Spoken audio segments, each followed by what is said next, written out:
Gentlewoman from Texas, Ms. Garcia, for 5 minutes. Thank you, Mr. Chairman, and Chairman Powell, thank you for being with us this morning. It's always a delight to have you before us. Chair Powell, the February Congressional Budget Office report estimated that the U.S. economy will grow an estimated $7 trillion over the next decade, thanks to, in large part, to the surge in immigration, creating a larger labor force. Immigration also increases demand for goods and services. I know you mentioned in your report that that the growth sometime during COVID was held down due to some restrictions in COVID and restrictions on immigration.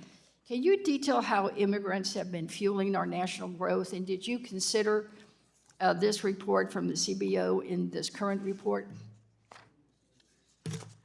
So I am very familiar with the CBO report. I've read the demographic projections and I've read the economic projections, so I do understand what they did. And so you do agree with a $7 trillion growth in the next decade? I have no judgment on that. I haven't tried to make a parallel assessment, but I'm familiar with the assessment. What they're doing is they're saying more people working, bigger economy.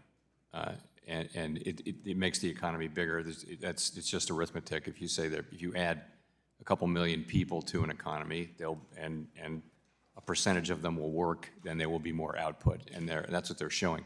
I just want to be very, very clear, though, that we don't make immigration policy. We don't comment on immigration policy indirectly or directly. No, well, I'm not asking you to do that, but Mr. Chairman, I'm simply asking if you agree that the immigration surge has added to our strong labor force, which is necessary. I think you said that we expect a continued growth at a solid pace. So to be able to continue on a solid pace, then we need that labor force. Wouldn't you agree?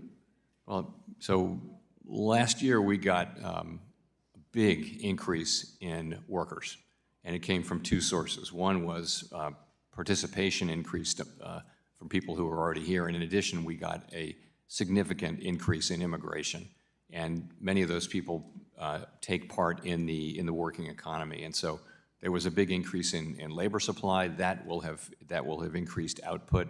It will have made more people. It will have all kinds of economic effects. I'm just reporting the facts there.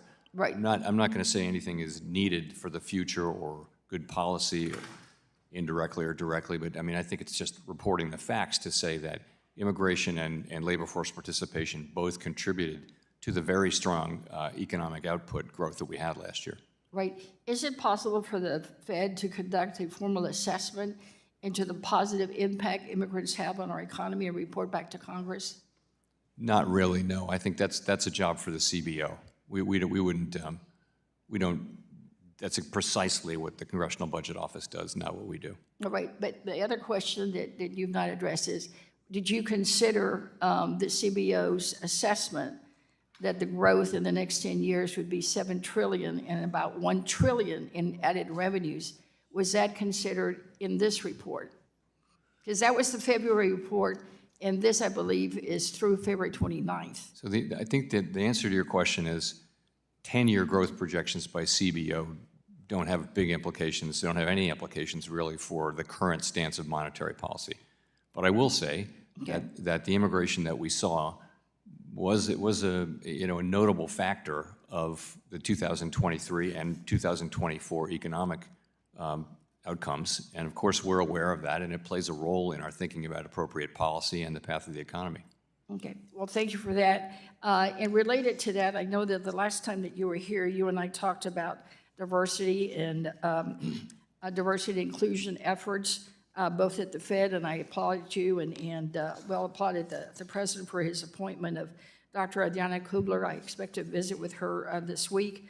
What other strategies and programs are you using in the Fed, not only in here, but in all the branches to ensure that there is diversity and inclusion?